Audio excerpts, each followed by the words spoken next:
Well, hi there. Happy Saturday. Welcome to my channel. My name is Lori, and I'm also known as Simoon. I generally don't do Saturday morning readings, but I'm going to do a reading for us because, well, we're getting on to the close of the year and the beginning of the new year. Calendar year 2023 is right around the corner. So let's go ahead and get to our reading for Saturday and get us some guidance. I'm going to go ahead and pull an Earth Oracle and go from there.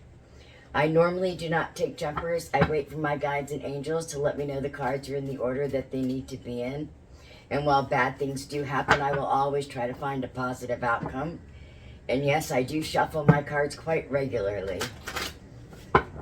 I like working with my cards and keeping them fresh and all the energies running through them so that my spirit guides know exactly what to do with them. All right, let's go ahead and get our card. It's going to be a glorious, glorious new year, isn't it? It's going to be a glorious weekend, too. I pray you stay safe for the New Year's Eve holiday. Shadow treasures. It's what all of December has been about. All the shadow treasures, looking inside and seeing everything that we need to change for the new year. Those things that are no longer serving us and those things that we wish to change. And you know, like me, I wish to move. Other people wish to change maybe their appearance, maybe change some of their beliefs. I always try to let go of my limiting beliefs so that I can excel on my path to light, so that I can truly learn to manifest the things I want within my reality. You know, as I live according to the cycles of the moon and continue to clear my aura with the love of the moon on, you know, the new moons, and I clear my aura and I charge my crystals and I set intentions for things that I wish to change. And on the full moons, I step right into who I am as the moon illuminates who I am to myself. As we continually look inside on this journey, on this path to light, this path to ascension, as we follow the moon cycles and live for the earth and our Father above, it's truly glorious, the miraculous miracles that we can see. Well, they are miracles and they are miraculous. So I call them miraculous miracles. Let's go ahead and get an Earth Magic card for the day. I know everybody has different faiths and different beliefs. My beliefs are what make me who I am, and your beliefs are what make you who you are. I pray that we can always find a common ground to work with one another. Yeah, I hope that you'll find value in my videos. Hit like, subscribe, come back for more, and always feel free to share. And always feel free to reach out to me in the comments, or you can reach me through my website at healingwithsimoon.com. You can also reach out to me through my Gmail, which is healingwithsimoon@gmail.com. Strength, mountain.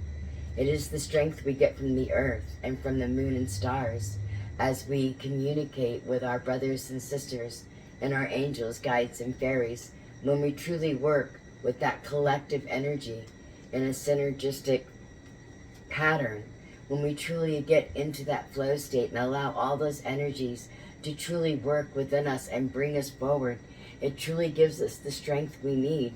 And all those things that we find that may be veiled will no longer be veiled when we work with the moon and we speak with those within our community, our brothers and sisters. And if we find that we're losing our passion, I do find that as we connect to the collective consciousness and travel that crystalline grid, our passions can always be renewed, because it's always just a form of perspective.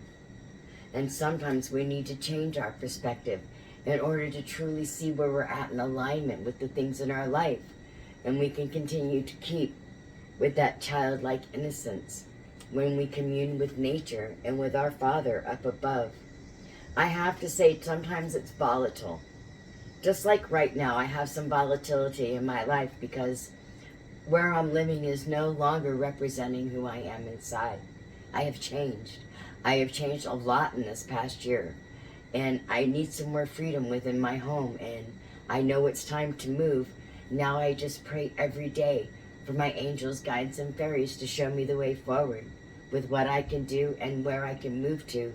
And it has become quite volatile in my life to realize that my vibrational level no longer matches the vibrational level of my environment, which I've been living for the past few years. It's time to upgrade it, if you will, to change it, to allow myself more spiritual freedom within my home, to grow plants and flowers if I choose, and lay out under the sun, moon, and stars if that's what I choose to do. And I pray that you look at those things as well. I mean, just for yourself. You don't have to do them for anything else. And when you realize the volatility of the situation, find peaceful ways to release it always. Like for me, I'm trying real hard to stay peaceful every day and know that the divine is going to provide me the way forward. They're going to provide me the way out of where I am to my new future, to my better future, more in alignment with my soul's purpose and my vibrational level at this moment in time, so that I can continue to know harmony in my life. And I want the same for you. Sometimes it just takes a lot of vigilance, village people, hey, we're at the YMCA. Yeah, family, right? We are family. I got all my sisters and me, my brothers too, but vigilance. Yes, we need to stay vigilant and truly remain focused. Our focus on healing ourselves and healing the universe and raising the vibration of our planet to truly, truly focus on the light and remove the shadows from our world. Let's go ahead and get a high vibe card. Yes, I use all kinds of decks in my readings. They're never the same. I do sign readings. I'm coming up with a new schedule for the signs. I was trying to do them all on Sundays, and then I went Sunday, Monday, but what I have decided is I'm going to do 3 signs on Sunday, 3 on Monday, 3 on Tuesday, and 3 on Wednesday. And I will keep the same signs on the same days weekly, so you'll always know when your signs reading will be out new. Alright, let's go ahead and get our high vibe card. Okay. Oh, really? Okay. I look forward to it. We are going to turn the wheel. I do believe the next thing that we're going to celebrate is Imbolc. I do believe. Somewhere around February 2nd. I could be wrong. Let me get out my book and let's take a look. I've had this book forever. The Sabbats. Yeah, I know it's all yellow. It's old. But let's go ahead and take a look here. Let's see, we did Samhain, right? Halloween, Samhain, the New Year, if you follow that tradition. Let's see, we did the winter solstice, December 22nd. Let's see. There's all kinds of stuff you can do for the winter solstice. Imbolc, February 2nd. This will be the next thing that we celebrate on my channel. I'll read a little bit of it for you. Imbolc was not originally a Sabbath as we think of one today, but a special day set aside to honor the goddess who was slowly turning the wheel of the year back to spring. Winter has a harsh season for our pagan ancestors, one during which many died of disease and malnutrition. Therefore, it is not surprising that most of the customs surrounding this Sabbath are designed as acts of sympathetic magic to lure back the sun and speed up the coming of the balmy warmth of spring. Yeah, I mean, I could keep reading. In Ireland, where much of our Imbolc lore originates, this was a holy day for honoring the great mother goddess, Brigid, in her guise as the waiting bride of the youthful sun god, who was now returning to her. Among her many sacred interests were fertility, creative inspiration, metalsmithing, and medicine, and she was also a protectress, a healer, and a guardian of children. Her festival was so ingrained in the Irish culture that the church was forced to name the holiday St. Brigid's Day. How awesome is that, right? In honor of a saint who is, in reality, the goddess. In the not-too-distant past, it was customary in Irish villages for young women, and sometimes young men, to dress up as Brigid, Saint Brigid in old, worn clothing, to carry her image through the town with them. The girls would go begging from door to door, asking for alms for poor Biddy, the nickname for Brigid. Giving to her was thought to bring food, good fortune in the harvest to come. In France, where I'm from France, Imbolc is a day to honor yet another saint, the feast day of Saint Blaise. A thinly disguised version of Brigid is a saint of winter protection and healing who was once widely worshipped and revered by the Celtic Britons. In keeping with the theme of this fire festival, Blaise's name is associated with the English word blaze, as in fire. Two other names commonly used for this Sabbat are Imbolc and Omelette. I don't know how to pronounce that one, both meaning ewe's milk.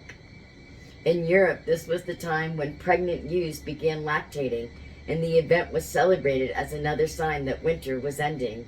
In Cornwall, they honored this event by making a ritual drink from cider, mashed apples, honey, and the milk of pregnant ewes.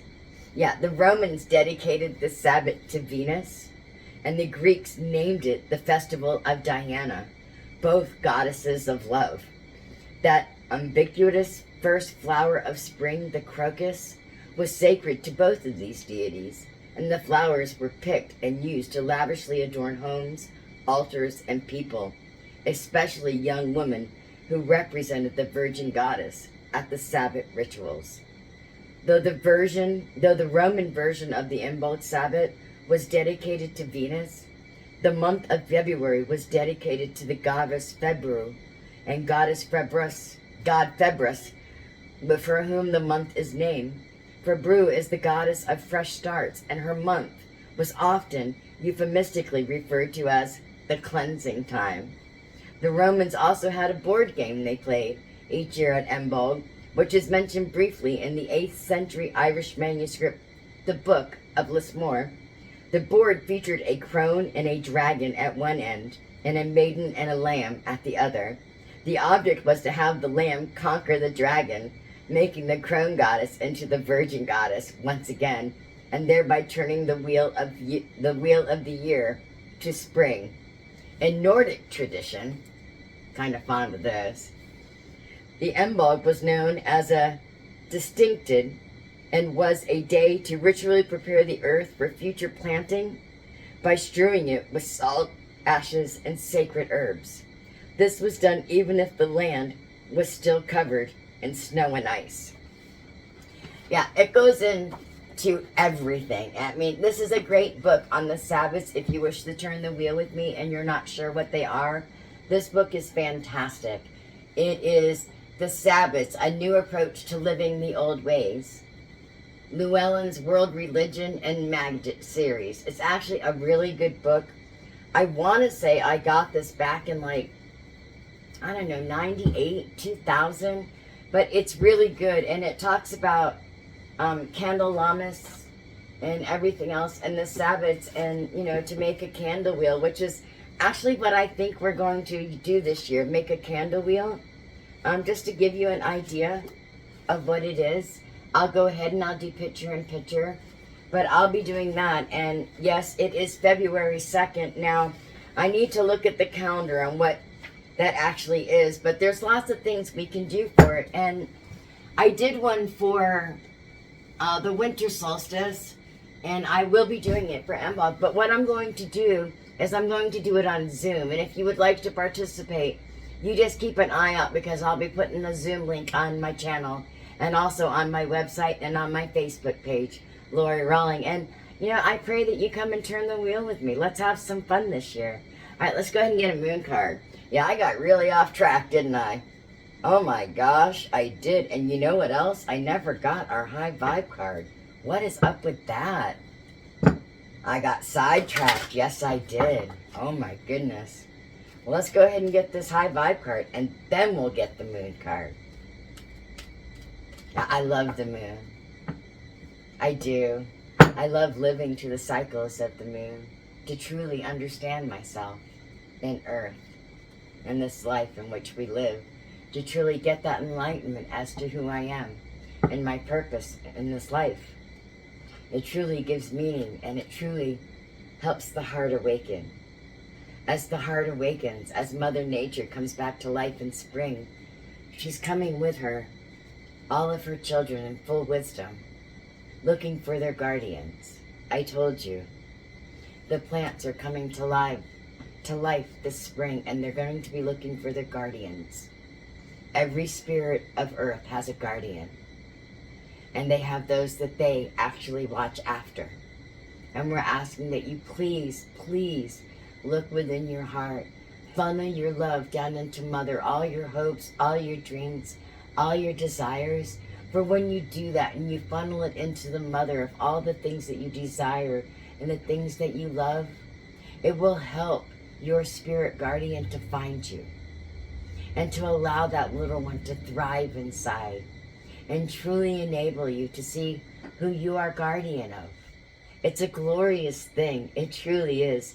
And when you do, you're going to gain all kinds of insight and true wisdom as to who you are. And it will always, always be a beautiful thing. I promise you. Yes. When you invite the little one and embrace the spirit of nature, who is meant for you, there's nothing quite like it in this world, I assure you. Then you just need to work more fully with letting them express themselves through you. Yes. Allow their voices to reign. Allow them to speak. Their voice is full of love, light, and beauty. They want nothing but to shine and to show you the way home. Allow them to show you, please. It's all about loving the divine. True love, light, and laughter. You can believe in anything you want. Anything. So long as you believe in love and light, in good things, and not creating pain and torture in others' lives. I mean, we don't want that, right? Surrender to the divine that's in you. Surrender to that divine. If you have a problem looking out to a God, to a divine force that you don't understand, look within yourself. Look within yourself for that one spark of hope. The one that keeps you going in the morning and at nights when life is hard. The ones where you feel beat up, but yet you know that there's something better for you around the corner. You know that this is not the way life is supposed to be. Something inside keeps telling you that. And it's that one thing that I want you to work with. Look at it. Pull it out, so to speak. Find out what it is. What do you have hope for? What is giving you hope? What is keeping your hope alive? What's bringing that smile to your face on a day when life truly fucking sucks? When everything seems to go wrong? When Murphy's Law came into your life and just won't fucking leave? What keeps you going? What gives you hope for a better day? To wake up and fight again tomorrow? To the life of me, I cannot remember where it comes from, but there is this funky looking fucking bird in one of these movies that I've seen, whether it's The Labyrinth, The Princess Bride, whatever, but it says, those who run away live to fight another day. But we don't need to run away anymore. What we need to do is we need to look inside. We need to let the running stop. If it's too much pain, it's understandable. Reach out to me and I'll help you walk through it the best I can. I'll reach out and just hold you with all my heart. I will. And I'll guide you through the darkness to the light the best I can. Just reach out and let me know. But surrender to that divine within you. That one place inside of you that gives you hope. To know that you are worthy of more. Pull that out. Allow that to shine. Ask it what it wants to do to feel even better. And I know it sounds weird. What do you mean, Lori? Ask my fucking heart what it wants. What do you mean, ask that spark of hope what it wants? I mean exactly that. When you're feeling lost and alone and you're frustrated and you get that one spark of hope, follow it. See where it came from. I assure you, you'll find that it came straight from your heart. Right here. Right from your heart and solar plexus region. Right here. And it's that divine essence that lives within you. And it says, no, honey, no. This is not our life. We are more than this. We are so much more than this. And I know we're loved. And I want to show you. And then work with it and spend some time alone. You know? Go ahead and get a flower and, you know, hold it under your chin like the buttercups or the love me nots. Love me not. Love me not. Yeah, not love you, love me. Love me not. It's always going to come up with love me, because we do love ourselves. Yes, we should love ourselves. And we should allow that little one inside to guide us to more love, light, and laughter. And if you just give them a chance, I promise they will. All right, let's go ahead and get a healing energy. Yes, I work with them all the time. I shuffle my cards quite regularly. As far as the sign readings, I use Tarot of the Spirit World, and I also have the Rider-Waite deck, and I've been known to pull out the Threads of Fate, Sacred Destiny, Wisdom, Oracle. I also have my Mythical Goddess cards, Fairy cards, Whispers of the Ocean. I do starseed readings on Sundays as well. I might move those to Saturday. Probably not, though. They'll probably stay on Sundays. But I am trying to rearrange my schedule to where it's more proactive to you. Where you can get to the readings when you want to, and you'll know exactly when they're coming. And yes, my daily readings will continue. They will. I will always post them the night before for Greenwich Mean Time, or as close to Greenwich Mean Time for the new day that I can. Choice. It's always a choice. I choose serenity, light, and positive energy. No matter what I go through, I choose happiness. I rise above fear and direct my thoughts to God. And that's all I'm asking you to do, is to choose serenity, choose peace, choose light, choose positive energy. When you feel that little bit of hope, follow it back to where it came from. Please, I promise you, it came straight from your heart, and it's teaching you all about self-love. Yes, self-love for the little one inside, where that little speck of hope is coming from. I attend to my needs and listen to my heart. My inner essence lets me know what is good for me. I respect my limits. I answer the request of my body and soul. Thus I learn to love myself. Yes, my inner essence lets me know what is good for me. That inner essence, that little spark of hope. To start talking to it, look at it, follow it back to where it came from, and listen to it, and learn to love yourself.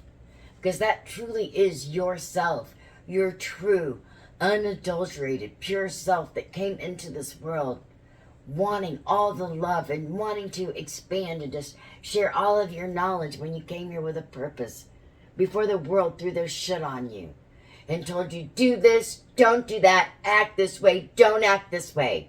If you act that way, you're not going to be loved. You're not entitled to any of that shit. What the fuck are you talking about? Yeah, that's all the stuff that was poured on us at some point in our life. And I have this friend, this person that I belong to a group. His name is Aaron Dowdy. And he was just talking about this the other day. He was talking about the wounds, how most of our wounds, when we find them, the true wounds that truly hurt us, they happen somewhere between birth and 7 years old. And I didn't think much of it about the time that he said it, but I started thinking about it and reflecting on it, because I like to ponder my thoughts when they resonate. And I was like, you know what? He's actually accurate. When I look back to my childhood and I look at the things that shaped who I am, a lot of them happened in my childhood. And it's those that we need to get back to. We need to heal those wounds within ourselves. And actually, it's not even about healing them within ourselves. It's realizing that those wounds that were inflicted on us, that came from our parents and others in our life, because of the wounds that were inflicted on them by their parents and those in their life. It's just very cyclic. It's why we always talk about breaking the cycle of abuse, like I tried to with my kids. I came from a very abusive household, and I tried very hard to break that cycle of abuse with my own children and let them know that they are truly loved. I tried not to let a day go by when they would left for school without me telling them that I loved them and to have a good day. And no, our life wasn't easy, but I tried to make sure they knew I loved them and they were free to be who they wanted to be. Because self-love is so important. To know that you are worthy of so much love and so many beautiful things within this life. If your parents aren't teaching it, who's going to? You. Become your own best friend. Become the best friend of the little one inside. Allow me to help you learn to if you need. Just reach out to me. I'll be glad to help you. Truly I will. Are you sure? One more earth magic? All right. One more earth magic. Yes, I get lots of messages during my readings. Lots of them. Angels, messages from the spirit world and from my guardians and from my fairies. I get lots of messages. If you have questions, you can ask. Maybe I'll hear it. And maybe your guides will tell my guides and I'll have the answer for you. That's how it works. You never know unless you try, right? Try. You never know. You just got to be accepting of the answers that you get when you ask questions. This is a no-holds-barred channel. I'm not pulling any punches for anyone. Just the truth, please. The truth is always best, even when it hurts. And sometimes the truth can hurt a lot. A whole lot. A whole fucking lot. But it's then when you have to realize that your guardian spirit and the little one inside and those within your life, within the spiritual community that you will form, they're there for you and they will help you get past it all. Just remember activation. You must breathe it into existence. You must speak your truth and speak it into existence to truly activate your belief in the little one inside. To let them know, reach down and say, I'm here for you. You're okay. Come out and tell me what you want to do today. And then let them shine. Truly let them shine. And then just work with learning to go with the ebb and flow of life. Just work with it. Try it. I might be crazy, but you know what? I might be 100% accurate. What does it hurt to try? 100% on track, you never know. Let's go ahead and get a Whispers of the Ocean. I don't know. Let's go ahead and get it. Whispers of the Ocean, you got it. I mean, what's it gonna hurt to try? You might act a little crazy for a moment, feel a little crazy for a moment. So what? What does that matter? You're by yourself, aren't you? With the little one inside and the divine? Who gives a fuck? Try it. You might be surprised. You might come back and say, hey, Lori, I tried it. You're a fucking nut. It didn't work. And you want to know what I'll say to that? Try again. Let's try some automatic writing together. Let's get that little one to come to the surface and feel safe. Because it will work. But you just have to give it a chance. Depends upon how deep your wounds go. How scared the little one is to show themselves after all that's been done in your entire life. I don't know what you've been through. I don't know what formed your attitudes, your personality. I just know I would love a chance to work with you if you need some help. Just embrace the little one and let them flourish. Try it. Whatever, just do it alone. Take 5 minutes out of your day and try. Hell, take 5 seconds. Just ask. And see if an answer comes back. You might be really fucking surprised. Pleasantly fucking surprised. Facing your fears. Yes, facing your fears. Look for ways to strengthen your connection to the universe and others. Stay peaceful and calm, knowing of who you are. Yes. Embrace the little one inside. Embrace the fear that you've been trying to avoid all day. All day. I know you have. The little one is real. Embrace it. Let them come in and play with you. Let them show you who they are. I promise you, you are going to be so ecstatic when you do. The smile will just go ear to ear and you will just light up. I assure you. Give it a shot. Yes, I'll read it. Looking at the underbelly. Be sure that you are using your time in the best possible manner. You might consider taking time to organize yourself, or perhaps a project you are working on could use some fine-tuning. Like ourselves, like my schedule for my readings. What are you working on that could possibly use some fine-tuning? Do you need to set a schedule in your day to practice meditation or prayer, or do you need to go for a walk daily in order to exercise and, truly breathe in nature? Do you need a habit of grounding yourself every day? What are the rituals and the practices that you do daily in order to sustain your spiritual life? What are you doing to draw the divine in every day and to allow all your love and your heart and emotions to go down into the earth, to truly come back 100% pure? What are you doing every day to enlighten yourself further, to connect to the collective consciousness, to travel that crystalline grid, to truly get to know you who you are and truly live your life's purpose in true alignment with your heart, soul, mind, body, and spirit? It's not a bad thing. Align all your chakras, if that's the terminology you wish to use. Align your heart, mind, body, and soul. And then there's also the 4-H club, right? What is that? Hearth, home, heart, and I don't know. I don't belong to the 4-H club, and I don't come from a farming community. I'll have to look it up and get back to you on that one. All right. Love and light to you always. I wish you the best. I truly do. If you need any assistance at all, please reach out in the comments below or on my website at healingwithSimoon.com. And, if you want, send me an email, healingwithSimoon@gmail.com. And I love to read your comments. So give me a comment. I'll respond. Bright blessings to you. I wish you the very best in life. Namaste. Bye-bye.